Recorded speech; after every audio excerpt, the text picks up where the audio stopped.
The Laundry is proudly produced by Strise, your AML automation software for faster onboarding, smarter monitoring, and growth without overhead. The criminal organizations are very smart, they're very nimble, they read the international media like everybody else does. I am sure they have been preparing for new tariffs during this 90-day pause to try to determine what process they will use to launder money. Money make a world go round. Welcome to The Laundry, the podcast connecting AML compliance and financial crime to the real world. Tariffs, a word President Trump once called the most beautiful word in the dictionary. This April, he made sure that word was on everyone's lips. On a self-declared Liberation Day, Trump unleashed a wave of new blanket tariffs on nations across the globe. A 10% tax on goods from the UK, a 15% hit on Norway, 20% for the EU, and a staggering 50% for the African nation of Lesotho, the manufacturer of your favorite all-American denim jeans. As stock markets plunged worldwide, the administration hit the brakes, announcing a 90-day pause on their new global trade plan. But that 90-day countdown is almost over, and there's no sign of a new favorite word from the White House just yet. I'm your host, Lycka, solution architect at Strise, and in this episode we're asking, what is the impact on tariffs on financial crime?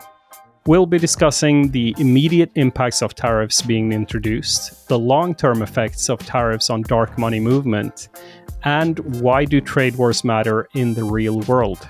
To dive into this topic, I'm here with Tom Cardamone, President and CEO of Global Financial Integrity.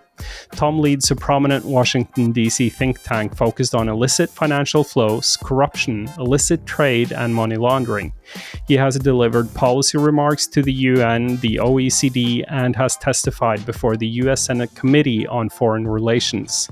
Tom, thanks for joining us again on The Laundry. Thank you for the invitation. Great to be with you. Briefly, tell us what's the best part of your job.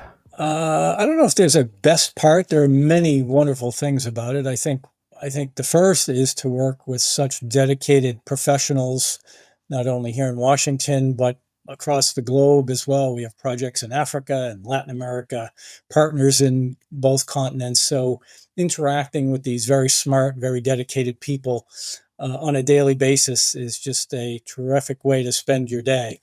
But we also, as you said in the introduction, have the opportunity to interact with policymakers in various multilateral institutions, OECD, UN, and others. And that's a great way to promote a lot of the transparency measures that we've been advocating for since our launch. Great. Thanks for the introduction, and let's get into today's topic. Let's start by looking at the very immediate impact of tariffs. If you cast your mind back to Trump's Liberation Day in April. Starting tomorrow, the United States will implement reciprocal tariffs on other nations. For nations that treat us badly, we will calculate the combined rate of all their tariffs, non-monetary barriers, and other forms of cheating. And because we are being very kind, we're kind people, we will charge them approximately half of what they are and have been charged. European Union, they're very tough, very, very tough traders. 39%, we're going to charge them 20%, so we're charging them essentially. Vietnam, they like me, I like them. The problem is they charge us 90%. We're going to charge them 46%. Taiwan, tariff. They took all of our computer chips and semiconductors. We're going to charge them 32%. Japan, 46%. India, very, very tough, very, very tough.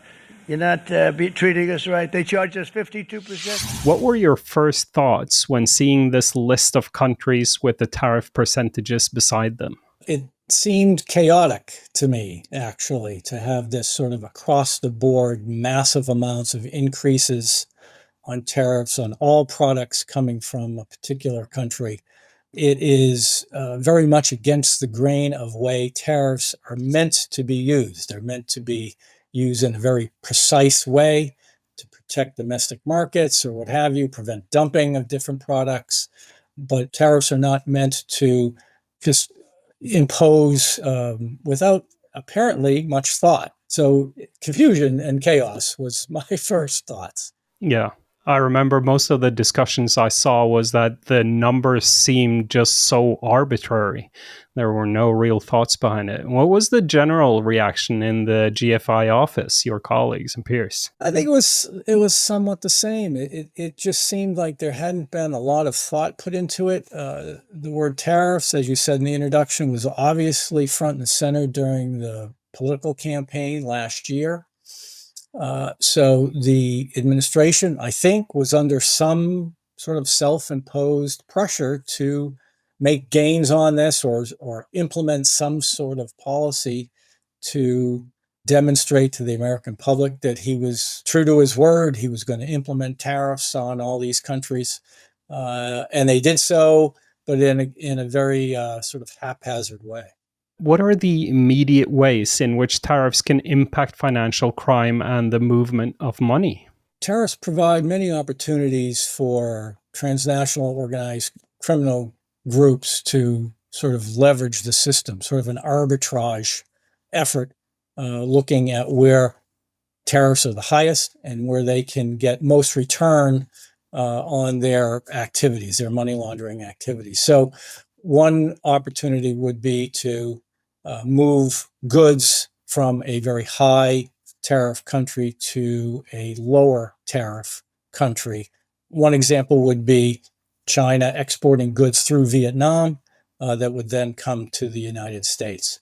Now, that would, over time, probably raise triggers here with our Customs and Border Protection if they see an unlikely increase in goods from a particular country. So a country like China would likely disperse the other intermediary countries where they would send goods. They would probably also use a lot of free trade zones, which there are literally thousands of them around the globe. Many of them very low transparency, very low regulation and accountability. So that may be another way to do it. In addition to trying to hide the country of origin, another thing they could do is to put an incorrect code on the goods. Every product in the world has an agreed upon HS code, harmonized system code is what the World Trade Organization uses to differentiate between products. And you can get very precise on what those codes are. And what can be done is to change those codes to go from a very high tariff good to a lower tariff good. And simply, the third way, simply misrepresent the value of the goods you're sending. So the country of origin might be correct, the HS code may be correct, but you're purposefully reducing by a significant amount the valuation you put on the invoice so that lower tariffs are collected. Yeah, HS codes are a common strategy to avoid sanctions on dual-use goods as well. What are some of the other strategies that they impose for these tariff evasion tactics? I think those are the three main ones that are easiest to use. These are tried and true. This is not going to be any sort of learning curve for the criminal organizations that do this on a daily basis around the world.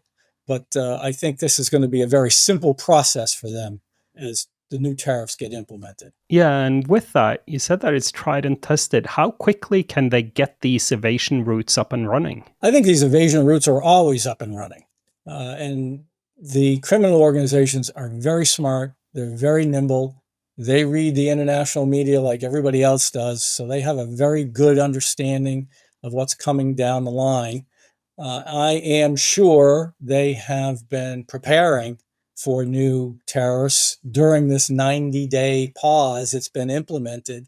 That's given a pause that would enable the international criminal organizations to try to determine where goods will go or what process they will use to try to get around these tariffs and to better able to allow them to launder money. What about the planning phase from the Trump administration? How much do you think they considered the financial crime impacts of these tariffs? I would imagine it would have come up during the internal discussions before they were mentioned. It appears, because there are these across-the-board tariffs, very large increases in tariffs, that those were probably discounted. Those concerns about transnational organized crime and money laundering may have been discounted. I will say that Customs and Border Protection, as I mentioned earlier, has methods to be able to determine if an unusual amount of trade traffic is coming from a particular country. They can look at that. They have the ability to look at valuation of goods. But again, there's only so many hours in the day and so many personnel, and the massive volume of goods that come into the country every year can still make it very difficult to identify most of the money laundering activity that's taking place. And tariffs, much like sanctions, are now being wielded as political weapons. What are some of the key differences in evasion strategies between sanctions and tariffs? In the case of sanctions, and I'll use the sanctions against Russia as an example, and primarily their oil exports. They have gotten around these sanctions by selling their oil to countries that don't pay much attention to sanctions. So the lion's share of their oil goes to China and India. None of it comes to the US. Smaller amounts come to Europe, various countries in Europe, through exemptions in the sanctions, but I think those are phasing out as well.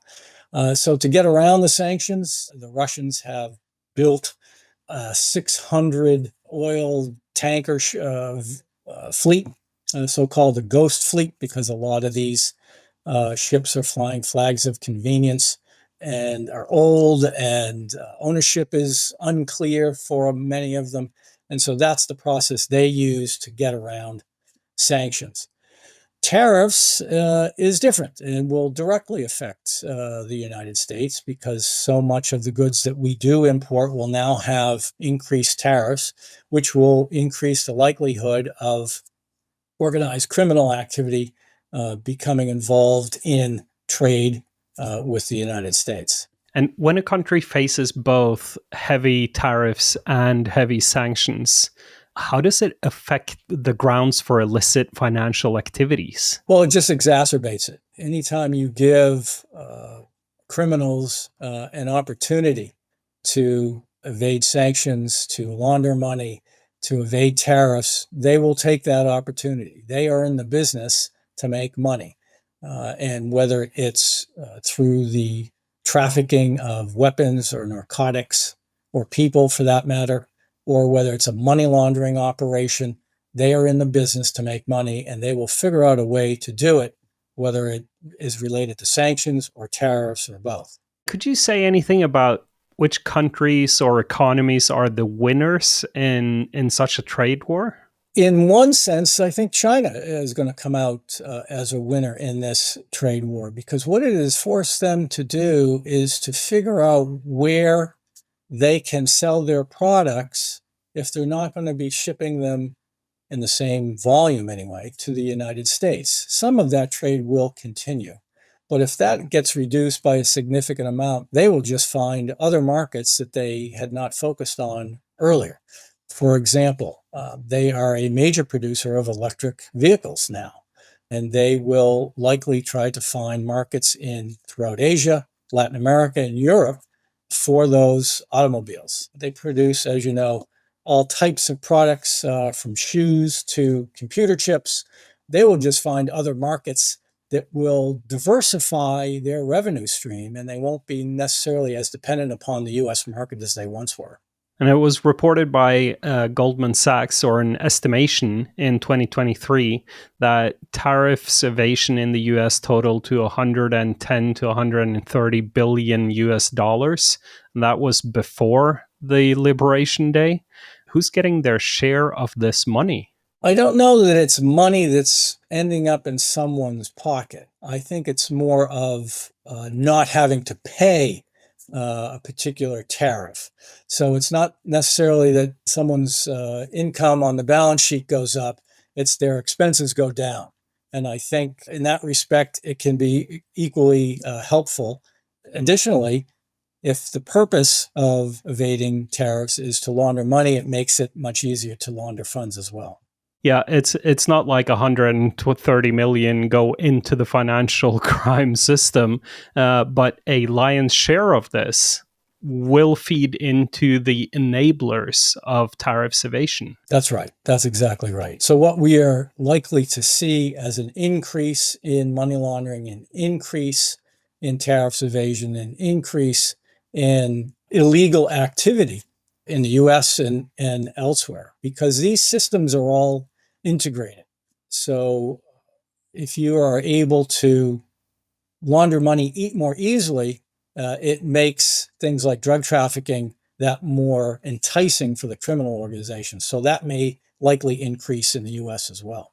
Okay, we'll be right back to talk about the long-term impact of tariffs and trade wars. Don't go anywhere. Strise turns KYB from a costly burden into an automated winner. But don't just take my word for it. Let's hear what one of Europe's largest payment companies, Vipps Mobile Pay, has to say. In the olden days, there were people sitting there Googling the company name, all the brand names, the CEO and so on.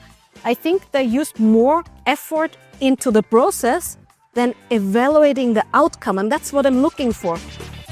I would say Strise definitely helped us improve our productivity. So working more efficiently, working more risk-based, automating repetitive processes, and by this helping us, of course, to decrease costs, but also improve customer satisfaction.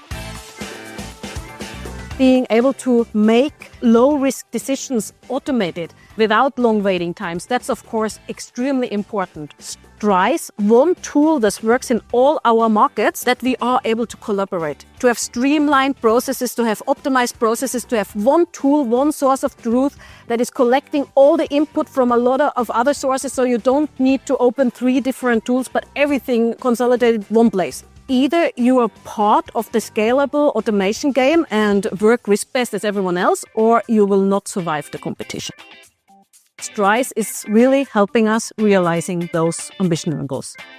Explore the AML Automation Cloud. Visit strise.ai for more information. Welcome back, listeners. Having looked at the immediate impact of tariffs, let's move the conversation to how this looks further down the line. We're coming up to the apparent end of the 90-day pause on the new US tariffs. Do you expect this was really a pause and they will be back on? I think they're going to be back on, perhaps not at the level that was originally announced. I would assume this 90-day period was meant to negotiate with many of these countries, so we may see reduced numbers from what we saw on Liberation Day. But at the end of the day, this is now has become a face-saving issue for the president. If he were to completely abandon his tariff schedule, it wouldn't look good for him. It would show that he's backing down from a campaign promise. That's extremely unlikely to happen. So my belief is that a lot of these will still be in place, but perhaps in reduced amounts. And if they were to come back, even with the reduced amounts, what do you see as the biggest challenge in the next 12 months? I think the challenge is for our Customs and Border Protection employees to be able to identify where the tariff evasion is taking place.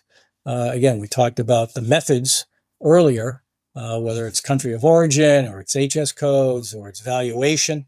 These are all key things that CBP is going to have to be looking at more closely. They're going to have to focus on it a lot more than they probably already do.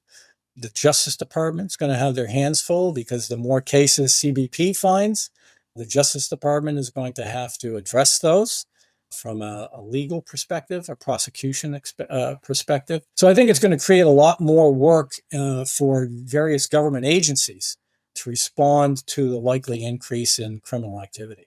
What do you think the compliance specialists should be looking out for? Certainly getting a very clear view of their value chain. Where are the goods coming from? Are they stopping off in some third country prior to coming here?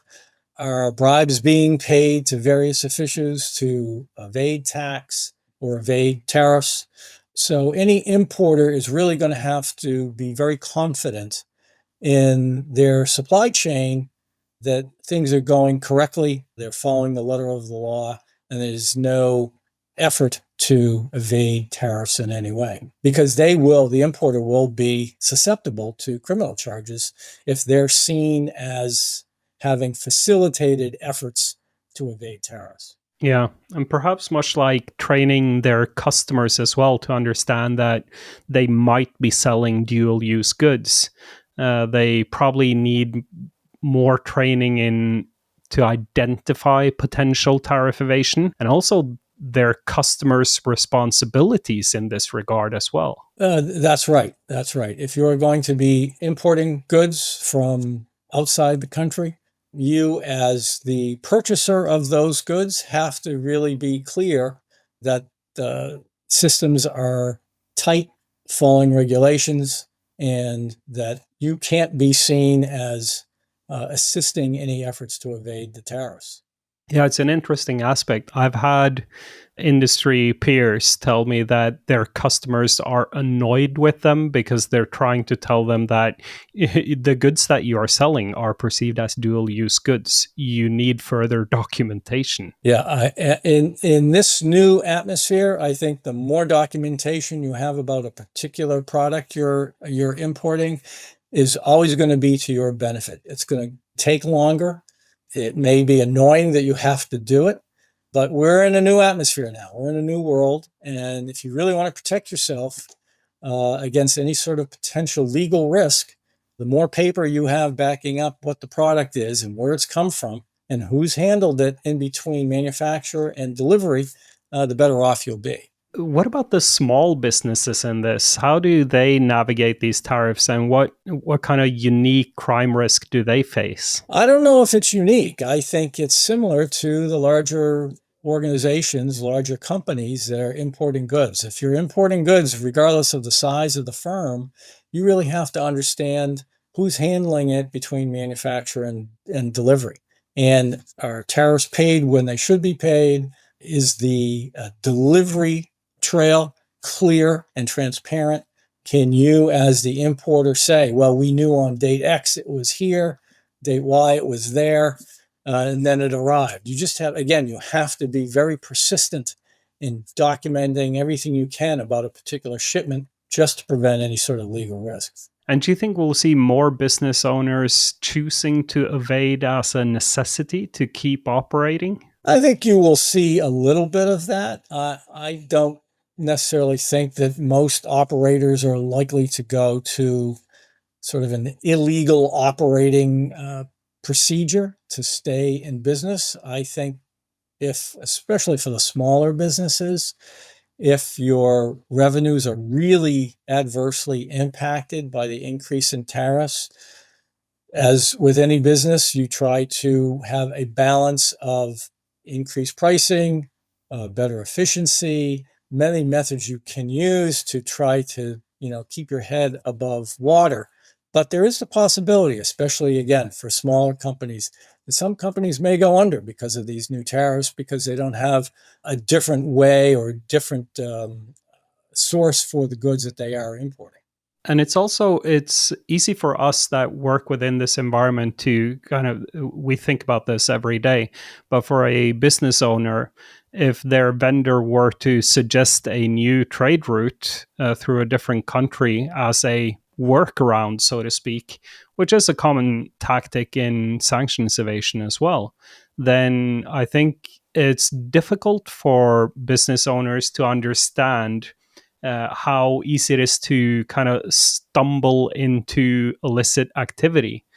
And you've talked about how criminals are in the business of making money, and how does tariff evasion tie into other forms of financial crime? Well, again, because there are higher charges on the delivery of goods, the criminal organizations can use that as a way to find more opportunities in the goods that they may be involved with importing through a trade-based money laundering process to launder larger amounts of funds.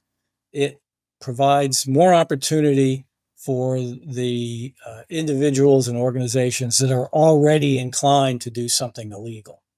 Okay, if we take a step back from policy and the rules of trade, why do the financial crime risk of tariffs matter in the real world? Well, we touched on this a little bit ago. This is international crime, transnational organized crime is an integrated business. So a particular criminal organization might be involved in drug trafficking or money laundering or weapons trafficking or illegal trade in counterfeit goods.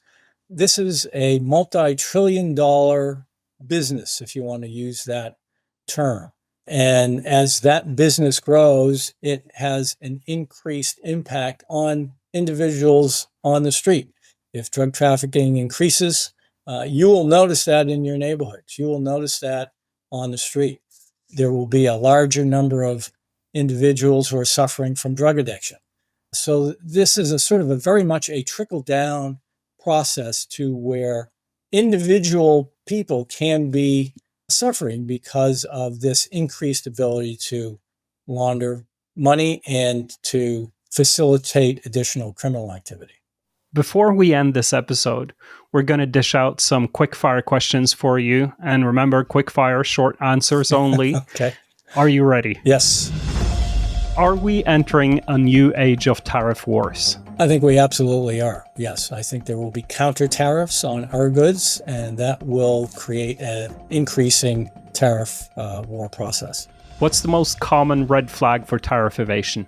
I think under invoicing of goods as a way to reduce the amount of tariff that needs to be paid. Who are the biggest winners and losers from these restrictions on global trade? I think one of the bigger winners is going to be China because they will find new markets for their products. I think losers are going to be the U.S. consumer because they are going to see the costs of goods that get imported into the United States increase significantly. And if regulators or government officials globally might be listening, what would you want to tell them now? I'd like to tell them to take more time to be more direct on how tariffs are implemented. Tariffs are meant to be used in a limited way to target specific markets, and that's not being done now, and there will be adverse implications of doing it the way it's being planned now. That brings this spin of the laundry to an end. Tom, thank you so much for joining me. Where can people find and connect with you? I am President and CEO of Global Financial Integrity. We're online at gfintegrity.org. And you can also find me on LinkedIn. Tom Cardamone Jr. would be the search term. Money makes the world go round. Thank you all for listening. If you've enjoyed this podcast, check out the back catalog of 7 seasons and more than 120 episodes, and follow The Laundry on your podcast platform of choice. We'd love for you to share the podcast on your social media channels, tell a colleague about it, give us a 5-star rating. It really helps people to find us. What subjects have we not talked about yet? Tell us about it on the Strise LinkedIn, my LinkedIn, or email laundry@strise.ai. Your host for this episode was me, Robin. Our producer was Matthew. Our editor was Dominic. Our engineer was Nicholas. The Laundry is proudly produced by Strise. Visit strise.ai for more information. See you next time. Money makes the world go round. It makes the world go round. If you put the mic a bit closer, we can't really hear you. I put mic right up my face. The Laundry is proudly produced by Strise, your AML automation software for faster onboarding, smarter monitoring, and growth without overhead.